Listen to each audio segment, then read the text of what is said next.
In Getsemane drink hy die beker van oordeel, sodat ons mense wat dors is, die beker van die lewe kan ontvang.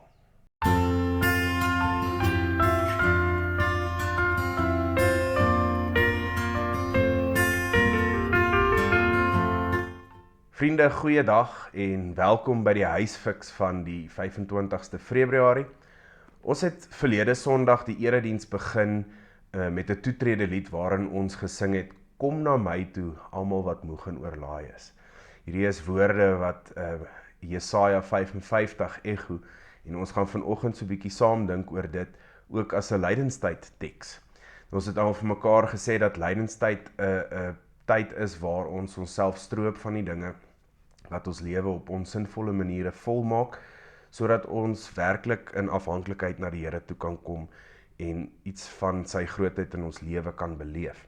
Deel van dit is hierdie hinkering om God se wil vir ons lewe te onderskei en dit ook so uit te leef. Ons almal ken die gevoel van om dors te wees, maar as ons vanoggend nou so saam dink oor dit, dan dink ons dalk 'n bietjie verby 'n dieper of 'n fisiese dors, ons dink dieper na 'n meer geestelike dors. Miskien dalk iets in jou lewe waarna jy hinker.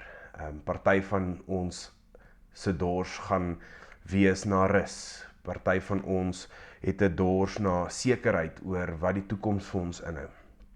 Party van ons het net eenvoudige dors na vergifnis, nie net van God af nie, maar van ander mense af.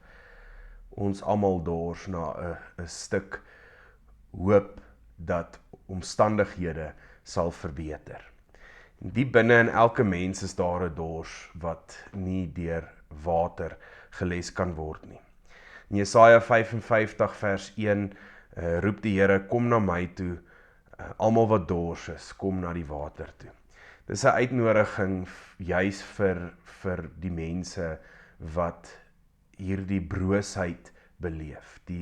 Nie mense wat sterk is nie, mense wat 'n hinkering het na versterking. Wanneer Jesus dan in die evangelie van Johannes, hier in hoofstuk 7 van vers 37 af opstaan en uitroep, dan sê hy, as iemand dors het, laat hulle na my toe kom en drink. Hy sê, hy is die lewende water, hy is die een wat hierdie dors sal les, wat hierdie behoefte sal aanspreek.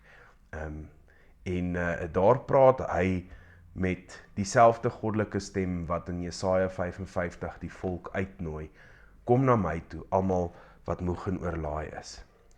Maar dan kom die nag van die Pasga, net nadat Jesus die nagmaal ingestel het en die beker omgestuur het en vir die mense gesê het, neem, drink, dit is my liggaam, dit is my bloed wat vir julle gaan vloei. Dan bid hy in die tuin van Getsemane, net na dit, my Vader, as dit moontlik is, laat hierdie beker by my verbygaan, en dit is die lydingsbeker. En hier verander alles. In die Ou Testament was die beker wat Jesus hierna verwys, dikwels 'n beker van oordeel. Dit was die beker wat sonde ernstig opgeneem het, die beker wat geregtigheid volgemaak het.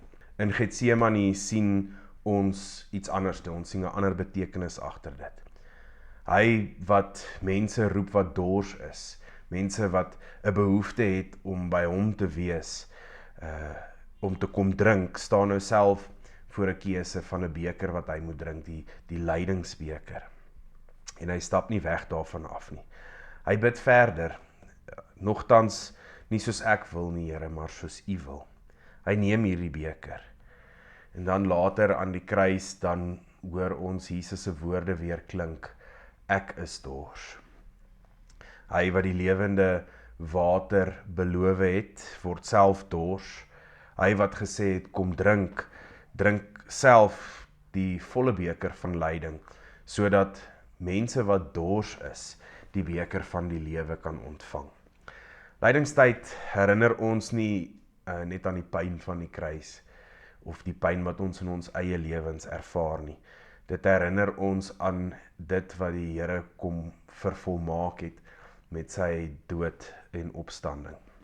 Hy neem die oordeel en ons ontvang die genade. Hy dra die las en ons kry die rus. Hy word dors en ons kry die lewende water. Miskien voel jy vandag leeg. Miskien is daar uitdagings in jou lewe wat ons nie van weet nie, wat die naaste mense aan jou nie eers van weet nie. Miskien is jy dors, nie fisies nie, maar in 'n geestelike manier. Miskien is jou dors dalk net 'n stil verlange, dat alles weer moet sin maak in jou lewe. Die uitnodiging staan steeds, kom, nie omdat jy alles reg het nie, maar omdat hy alles gedra het. Hy het die beker geneem en daarom kan ons vandag ons dors les, daarom kan ons die lewende water drink. Mag dit vir jou vandag 'n dieper troos bring, ook in die wete dat ons in afhanklikheid voor God is en dat hy ook ons noodkrete hoor en saam met ons hierdie lydingsweg gestap het, omdat hy dit eerste gestap het tot by die kruis. Mooi dag vir jou.